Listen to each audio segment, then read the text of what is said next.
All right. Just started the recording. Thanks everybody for joining us today.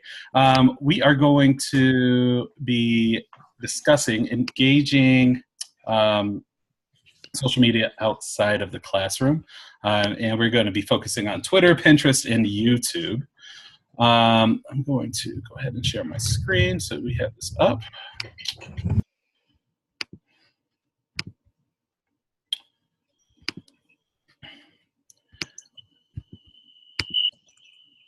I am Craig McKee.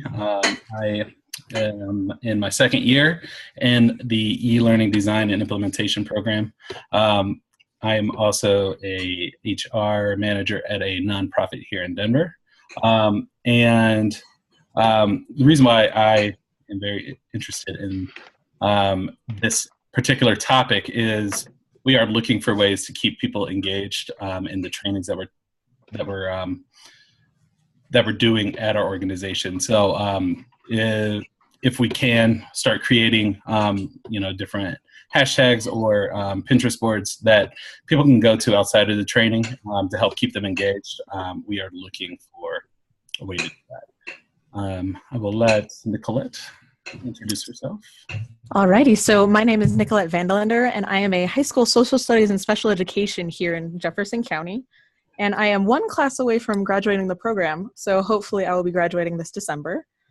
I will be discussing primarily the Twitter section of our presentation because that is something I've used before, and I've used a lot of hashtags, and I've used a lot of just Twitter mentions and things outside of the classroom to allow my students to talk to me. I also use a little bit of Pinterest. I'm not so big on the YouTube, so they'll be talking to you guys about that.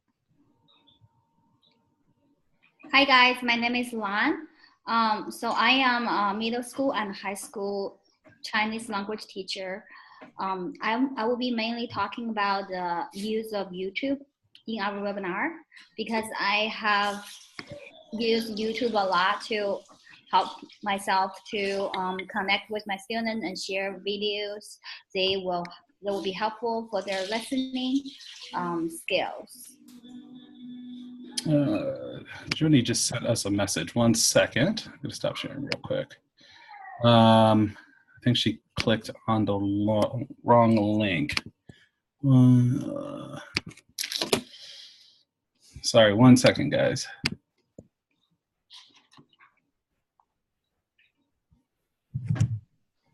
Do you want me to send a new link to her? I can. Responding to her right now. She just gave us a new link.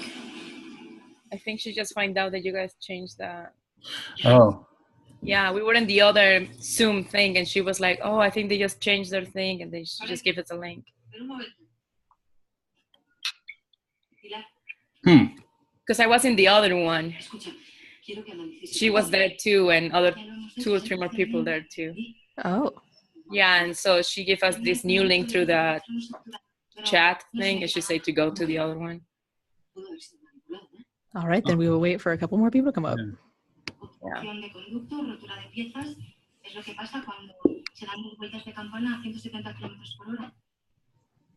And be sure to mute your microphone. Oh, sorry, yeah.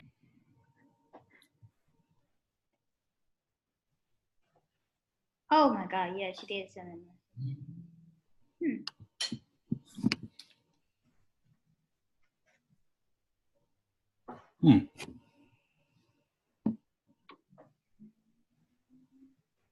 So you want us to have our Pinterest login and your Twitter. And our Twitter. And that can just be on your phone or whatever. That one doesn't matter, as long as you just have it logged on somewhere that you could access it. Okay. All right.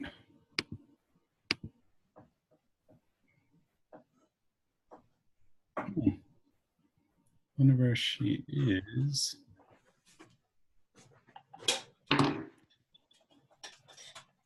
Send her a link and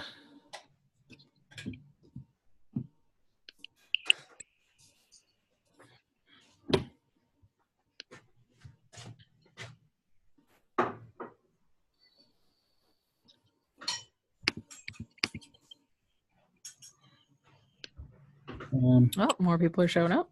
Okay.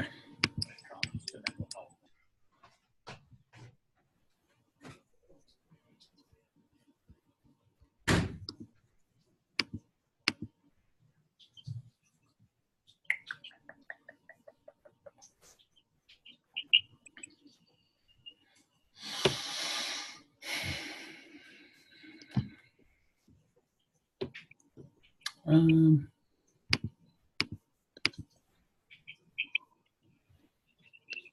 this is weird. So did you send her the link? Yeah, I sent her a link in Canvas. Okay. Hello. Well, For everyone just joining us, I will put a link to the handout in the chat. cool. Also, if you guys could send your Pinterest handle or email to me, that would be great, so I can add you to the collaboration board as well. Okay. Hi, Joni.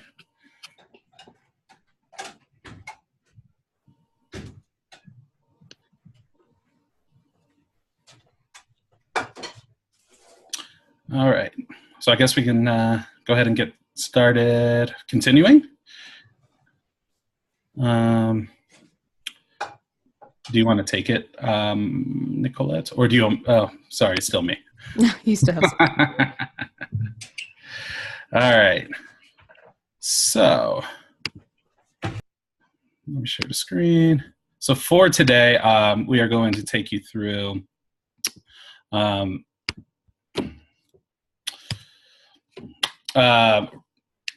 we're going to talk about the big picture. We're going to do a poll. And then Nicolette's going to take us through the Twitter case study. We'll do another poll, and then I will take you through the Pinterest case study. Lan's going to take us through the YouTube case study, and then we'll do a Q&A. So I am going to pass over the screen to Nicolette so she can take us through her piece. And I will put up the first poll while she's getting ready.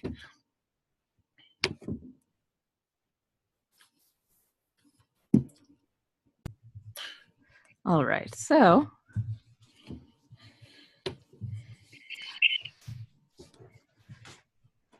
here we go. So if Craig can put up our first poll, it's just asking you how often you use Twitter. Whether or not you use Twitter a lot, a couple of times a week, a couple of times a month, or you'd never use it at all, that isn't really going to matter as much as I will be going through all of the sort of intricacies of Twitter in a short little bundle. So feel free to answer the poll. Mm-hmm. So we're still 3 more to go. Can everybody see the poll?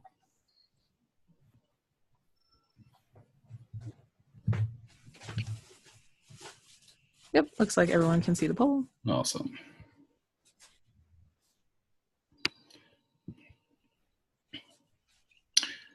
And all right, so I'm going to go ahead and close it. In the poll. And here are the results. Perfect. So it looks like about a third of you tend to use Twitter daily. And then another good fourth of a chunk have never used Twitter at all. Multiple times a week, few times a week. So that's a pretty good spread, actually. And so let's keep going. So how Twitter works is it is a quick form social media site that you use to create tweets and follow other users and tag through Twitter itself. Twitter allows for 280 characters in each tweet, which does not include tagging or mentioning other users, or if you add a URL. Or if you happen to add a picture or a link or a GIF or something, none of that counts towards the 280 characters. So in order to start creating a tweet, you click on the box there at the top, and the screenshot here is showing you just a little bit of how the Twitter interface actually looks. And on here, you're able to use the @ symbol to tag other users, who will then be notified when you create a tweet with them tagged. You can even tag celebrities or companies who have Twitter, though the likelihood of them replying is a lot lower. And then you could also use hashtags, which allow all sorts of groups of information to be collected on one topic. So now I have a short video here. So this is what the Twitter user face looks like. I created a fake profile here to show you. And on the side, on the left side there, you can actually see all of the hashtags for that day. And Broncos was the main hashtag for the day, though I don't quite know what happened. At the very top there is how you create tweets. And I typed out a fake tweet for you. And I was tagging And the first thing I thought of was Broncos because it was right there at the side. And then I was using a hashtag, and I tried to hashtag Twitter, but instead I just found Twitch. It doesn't really matter for this. And then once you're done with your tweet, you hit tweet, and then you're just fine. You could add photos, GIFs, polls, and your location there at the bottom. And then at the top right there is where you search Twitter for hashtags. And so the first hashtag I was going to look at was Broncos, just because it was there on the side. And once you look, this is all of the posts from the hashtag. So there you can see the top posts, the latest posts, people, photos, videos, news, broadcasts, and you're also able to filter these by either location or worldwide if there is something that you want to look at in particular around your town. And so that was my short little video. And then next, I want to talk about how you can use Twitter outside of the classroom. So outside of the classroom, I can use Twitter to engage with students very, very quickly after hours. My students have unique class hashtags, and so I'm able to be notified if they add a tweet or if they mention me in their tags. And other students are also able to look at those hashtags and potentially help all of the other students before I even see it. I've used this idea in a few classes, and a lot of the students use it to ask very simple questions from readings, or to ask when assignments are due, or clarifying questions about readings. And I can lead them towards other valuable resources if they're looking for more learning, or I can even just send them links to my own website. And relating back to our big picture sort of examples, as a teacher who sometimes I get a little bit overwhelmed during class, I can use this idea to talk with other students after hours just for very brief times. Just a couple of words is all I really need to get back to my students. And it helps, especially if you get sort of overrun and a little bit like anxious during your first period and you forget something. If the students can go onto Twitter and ask their questions and you can just very quick answer them, it's very helpful. And obviously not every student is going to indulge in Twitter, but it is kind of a nice base. And so at the bottom here, I gave an example tweet from my actual Twitter using our specific hashtag for this webinar, which is INTE 5670 webinar. And so I want you guys to create a tweet. So if you can open up your Twitter apps, either on your phone or on your desktop, using the hashtag INTE 5670 webinar, I want you to answer this question of, do you think Twitter is a useful educational tool? Using either that hashtag, or you will see 2 tweets from us. So you can also reply from those if you look underneath the hashtag and search by top. So I will leave that up on the screen for just a second so that everyone can see it. And then I will switch over to the Twitter feed so that we can actually look and talk about some of those things. And feel free to explain your reasoning if you have enough characters left after you sort of do your initial ideas.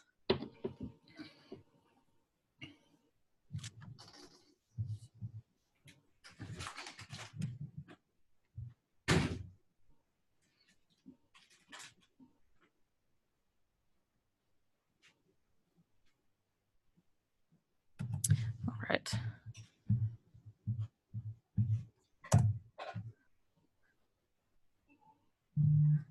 So here it is still, INTE 5670 webinar.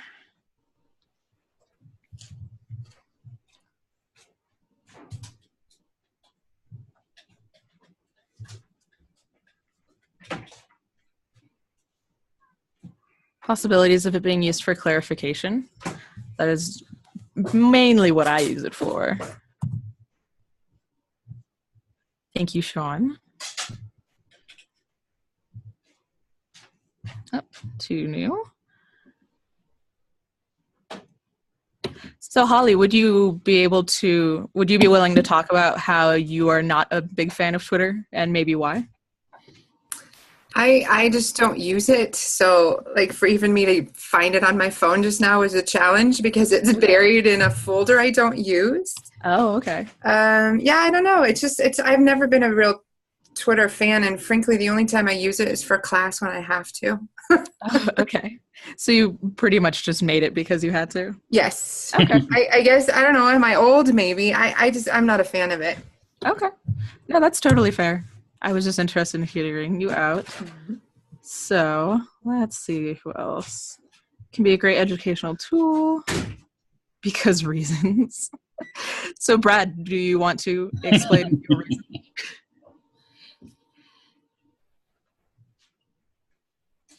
If not, no worries. Would anyone else like to explain sort of their tweets on here?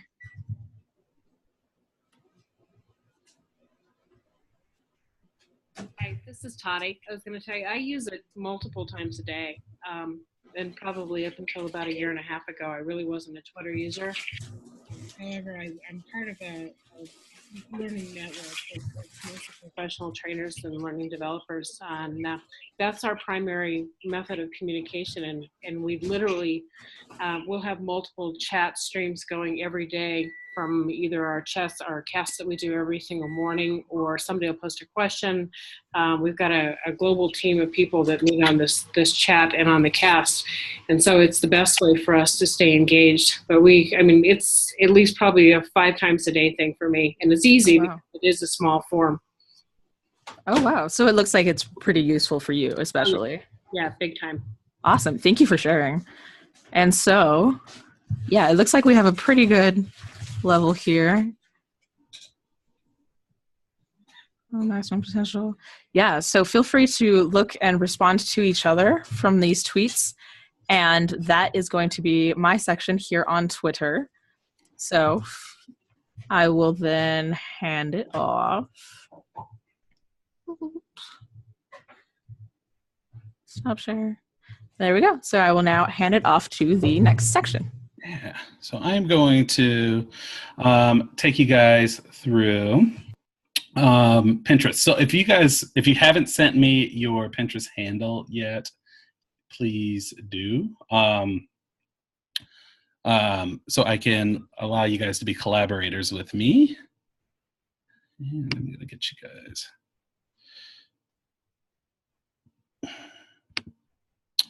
And we are going to start my section with a poll about Pinterest use. So I'm going to go ahead and launch that while we get you guys.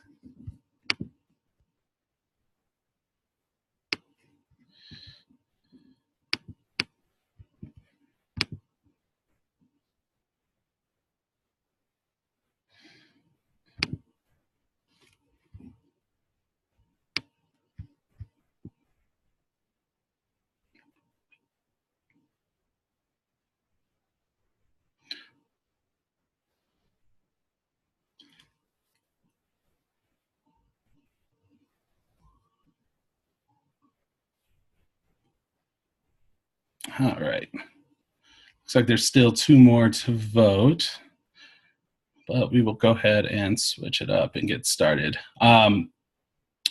So for using Pinterest, well, let me end the poll right now, and I will share the results. So as you guys can see, as far as Pinterest is concerned, it looks like the majority get on it a few times a week. 1 person uses it daily. And 2 never.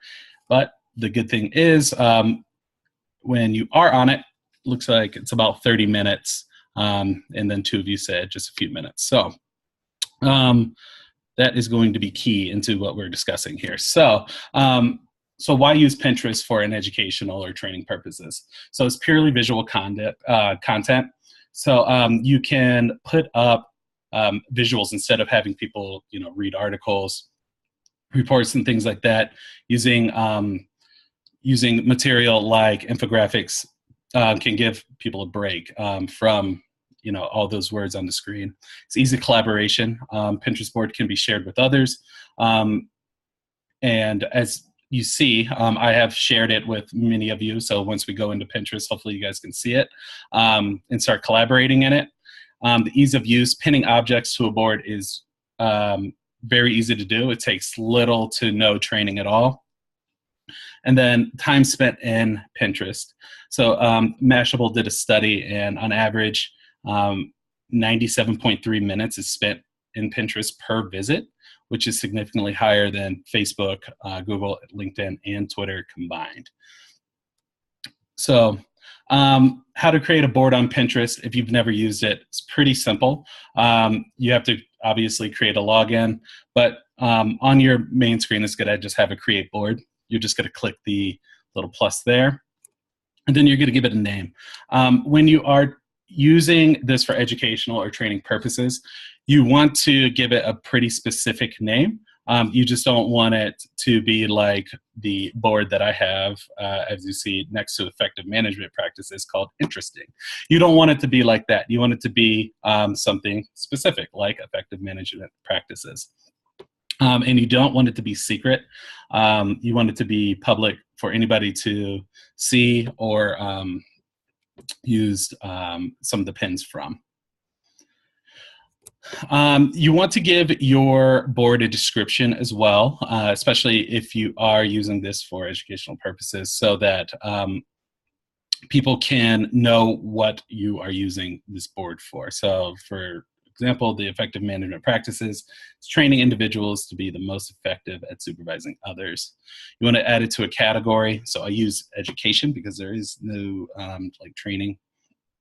And then if you are creating this board in a setting where you can add people, you can just start adding people right then from your from creating it, but you can also go here to edit and then add collaborators here as well, which I've been doing. So you will either need their handle or their email address that they set this up through. And then sharing your board. So if you just want to share it to not have collaborators, you can share it to Facebook, Twitter, WhatsApp, and you can also just create a link or have a link and share it directly that way for people to log in. So also the great thing about Pinterest is if you have an infographic that you made and you wanted to then transfer it over to Pinterest or give it to for everybody to see that might be in your class, if you created an infographic in your class or for your training, you can add it and create your own pin. Then it will become public and you can see actually how many people end up sharing it or you know, using it for their own Pinterest board. So what we are going to do now is we're going to get into Pinterest. So if you can, go to Pinterest on, I'm going to share this link. You guys should have all received an invite to share. Hold on one second. Where can I not see chat?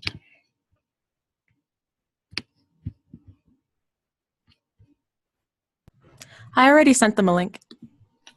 To the Pinterest board? Yes. Awesome. Thank you. Are you guys all into Pinterest board? Can everybody pin to it? I think I need to add Del Rey. One second. So what I want you to do is in the search bar, I want you to search for effective management practices, and I want you to pin a Pinterest pin onto this board, and I want to discuss what to do for when you are actually running a Pinterest board such as this in an educational or training purpose. So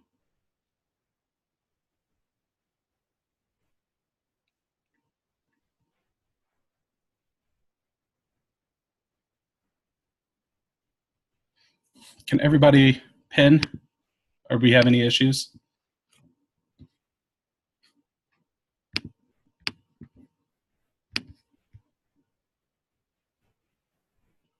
Hey, Craig, it's Dan. Yeah. Can you hear me okay? I can. All right, cool. I don't use Pinterest too often, so I want to make sure it's not a problem for me specifically. From the page you're showing right now, I just searched what you did and then I tried to pin it, but from the boards I have, yours wasn't showing up as one I could pin to. Is that what's supposed to happen?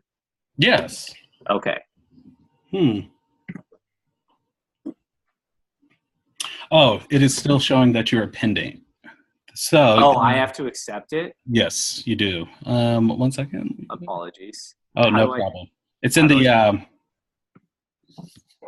It's in the handout. Okay. It's except at the top right, or at the top of the. There should be a. There should be an invite.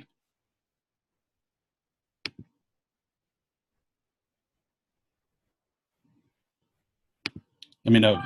Yeah, I don't want to hold you up. Keep going. I'll figure it out for sure. Perfect. So, I had to refresh my page, so he may have to do that. Oh, okay. So, as you guys can see here, we have some pins. Let's see. Somebody sent me something. That's okay too. That's me. Thank you. So, just so we can keep things moving, we have pins on this board here. Everybody can see it, correct? And when you are facilitating a board, you want to make sure that people don't accidentally pin things that aren't relevant, such as what Nicolette pinned here with a bunny pushing a bunny in a shopping cart, which is amazing, but it's not really relevant. So for that, you want to either let them know that they need to take that down, or you could take it down as well using the edit pen. So, what you do is, oh my goodness, sorry. We delete that pen. So you want to make sure that your board is going to be one that always has information that's going to be relevant to your class or for your training on the board, and it's not going to be things that would distract. So that's very important for running a smooth Pinterest board or anything in general when you're talking about using social media on trainings or in a class. So that is going to be it for me in Pinterest. I'm going to pass this over to Lan, and she is going to take us through YouTube.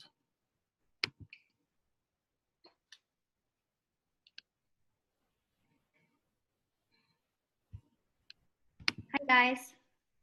I'm going to share my screen with you guys.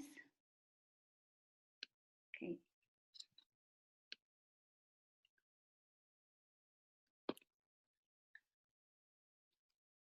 Let me go back to my slides.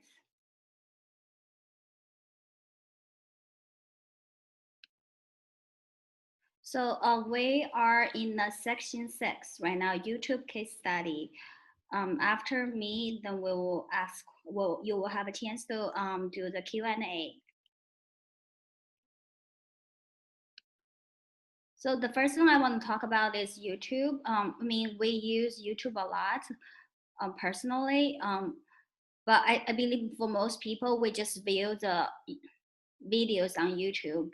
The actual, today I wanted to talk about the active using of YouTube as a educational tools. So the more active roles of using YouTube.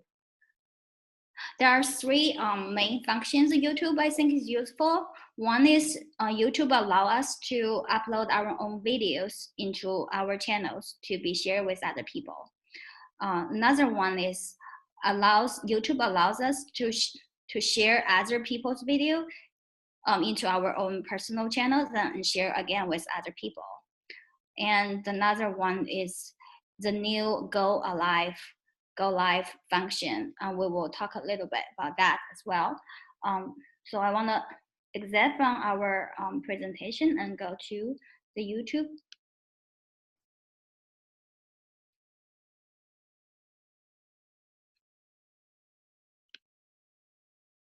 So here we go. This is my account. YouTube account. I already logged in, and it's look at this page. It's pretty self-explanatory. To upload a video, all you need to do is click this plus sign. And once you click it, you have two choices: upload a video or go live. If you click upload a video, they will tell you to just simply drop your file here and it will wait to be uploaded. And here you can also go live. I just found out this function recently and I was really excited to test it out. You do need to have a YouTube account to go live, and you have to wait YouTube to verify your ID as well. So usually that take 1 day. So if you plan doing something go live events, you need to get your account verified in advance. We're not gonna show this today, but I want you guys know you do have those options. So I want to show you as a teacher, I have loaded a bunch of my videos for my students. If you click your head icon, you will see my channel. So that is like everything you will need to know it's in the channel. If you click the channel, you will see there's a homepage and there's a video. This is all the videos I have loaded in last 2 years. And here is my playlist. Playlist is where I think it's most useful for my students because I have so many videos and it's really hard for my students to know which one they should need to go. So I create this playlist. So see my Chinese 1 students and go straight to Chinese 1 and Chinese 2 and Chinese 3. And there's more Chinese 2 lessons. There's even more folk songs and movies. So those are the materials I was not able to present to them in a class because our curriculum is really tight. Like there's a lot of content, but I put things there. So if they want, some of the students, they can watch those movies at home, they can listen to the music, they have more exposures to the language, which will help them in the long run. And this one is my channels. You can see this is the channels I subscribed to other people. I have followed somebody is like workout celebrities. I followed someone doing a cooking class. I follow Len. He's my professor in this program. And I wanted to show you some of the videos I have loaded.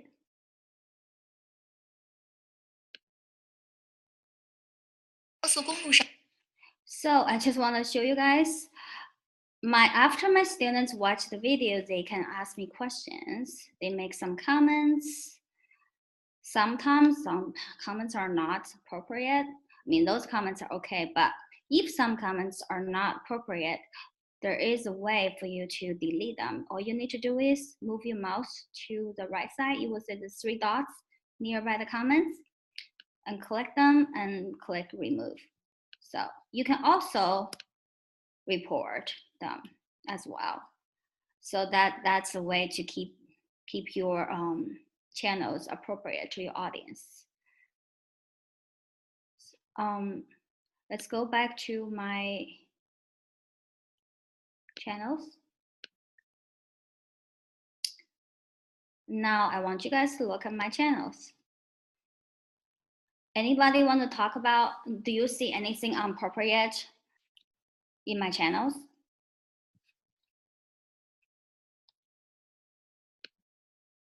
Hello, What's Danielle doing there? which one you're talking? Oh, exactly. Yeah. So if my students followed me or subscribe to my channel, they're able to see who I'm watching, right? So, I mean, it's not like really lesson related. So I feel like I have done a big mistake here, which is mixed up my own personal preference with my professional life. In the future, I would move those things and I will create my personal account and use my personal account to follow those people I want to watch and keep my professional and personal life apart. Is that what you're trying to say, Daniel? In such a better way, absolutely. Exactly. Like they do not need to know this. I mean, I don't even know who is this man anymore. But that's the mistakes I made. I want to show you guys, and do not make the same mistake I am making. So I'm done with talking. I mean, I bet you guys are tired of this. What we're gonna do is we're gonna do a quick YouTube quiz. It's only 3 questions. And Nicolette, can you send this link to everybody? It should be in the chat for everyone now. Okay, thank you. If everybody, you can just click the link. We can do the quiz really quick. This quiz will help you to, this is something I think important tips when we're using YouTube. So.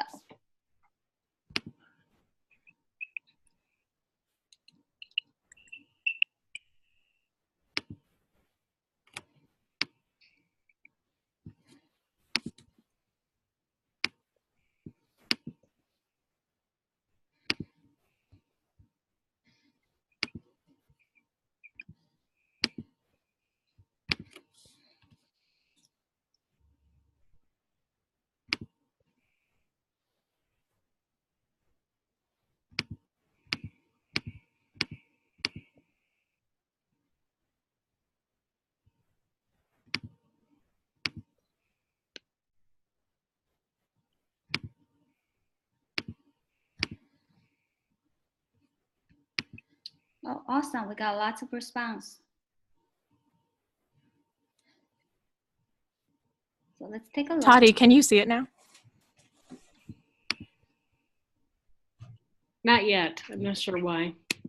Is it the Google Docs link?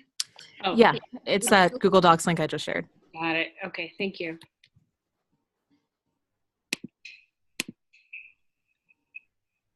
Thank you, everyone.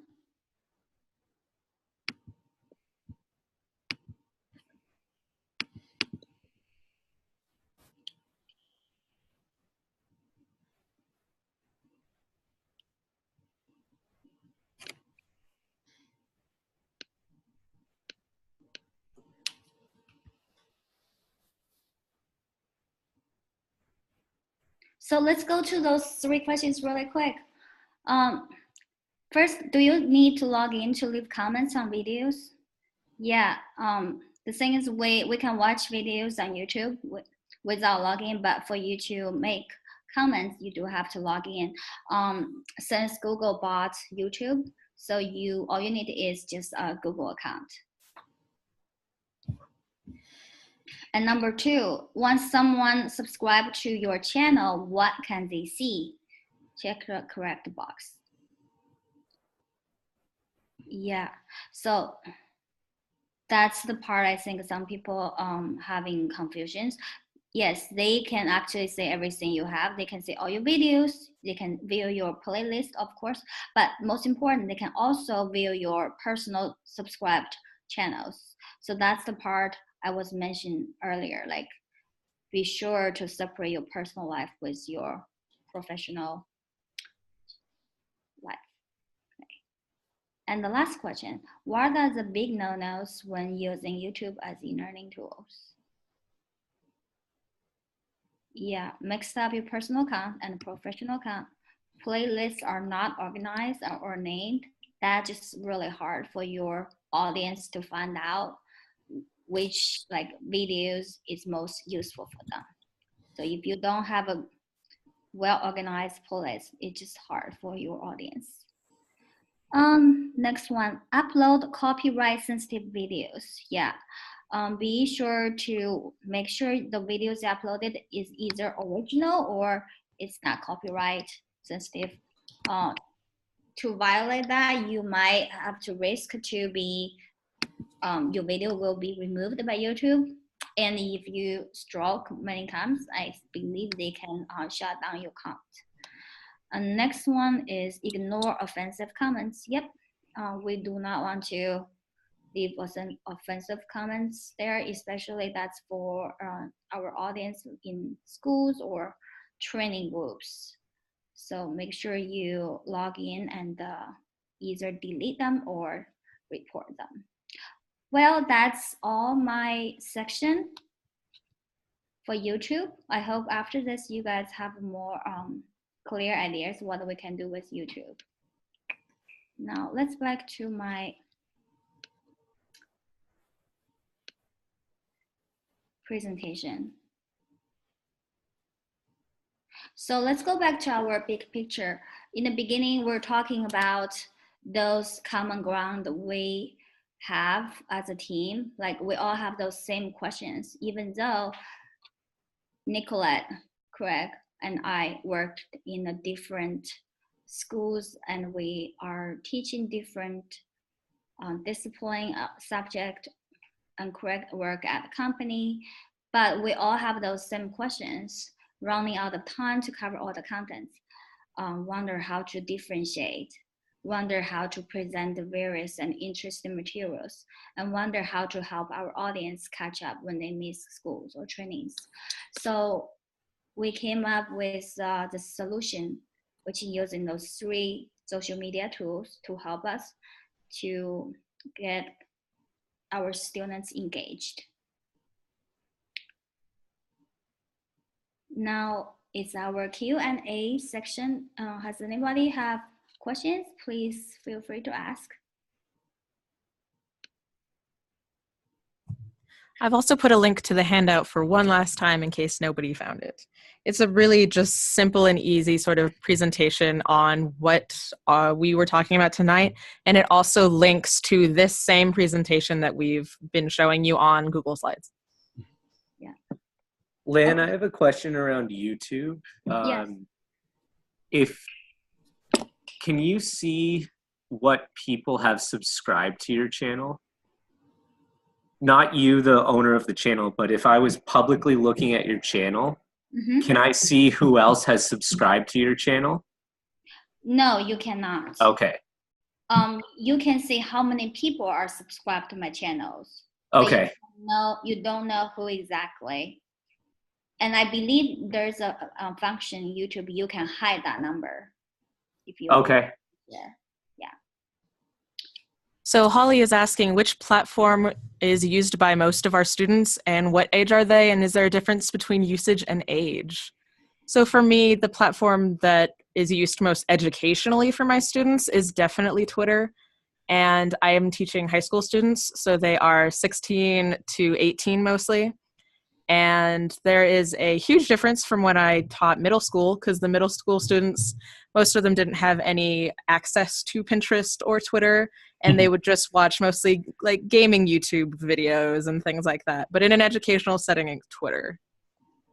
If anyone else wanted to comment on that, mostly Dan or Craig. Yeah, actually. So when I was actually discussing this today with my team at work, people were excited, very excited that Pinterest would be, that I'd be discussing Pinterest and using this in a training setting. And the people that I was talking to was, they were all female from ages like 32 to 56, I believe. So they were very interested in actually wondering how we could use Pinterest to continue engaging in training outside of being in the classroom. And then Toddy is asking specifically a YouTube question. Is there a way to create a hard stop at the end of a YouTube video share? They rarely share YouTube videos because they keep rolling to their favorite tiny house content. That's a good question. Lan, so you're muted. Sorry, I have not tested out on that. That's a really good question though. I can test out like tomorrow at my class. One of the things, do you mind if I say something? Yeah. If you're sharing YouTube videos that you've created or embedding them, there's a way that you can do the embed code so that after the video is finished, it doesn't then populate that same window with related videos of that person's channel. It would go black instead. So I recommend when you're doing your embedding and sharing, you definitely want to do that. Okay. And then if you also turn off autoplay, that normally helps just from a user standpoint, because otherwise it will just keep going. Yep. And so Sean is asking if Pinterest would be a good support for language learners. What do you think, Lan? I would ask you. Yes, Pinterest is actually really helpful. Because I have a Pinterest board. It's talking about like all those verbs for example, to go transportations. I have another board for all the words about eatings. I mean, they are really visual and they have those verbs or nouns underneath. It's just really helpful. Mm-hmm. I actually printed out some of the posters out and just get them around in my classroom. Yeah. Nice.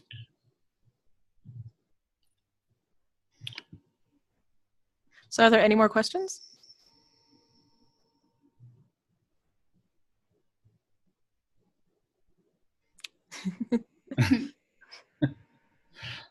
Okay, well, thank you guys so much for joining us today.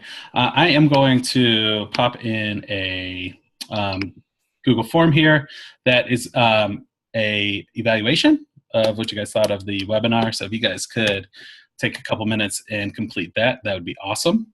And if you guys do have any follow-up questions, you guys can reach us via Canvas, and we will gladly answer those questions for you. So thank you so much. If you guys can go ahead and click on that link, I'll close down in about a minute. I'm going to stop recording right now though. So thank you guys so much. Thanks, guys. Thank you. Have a good evening. Thank you all for Thanks, it coming. was great, guys. Thank you very much.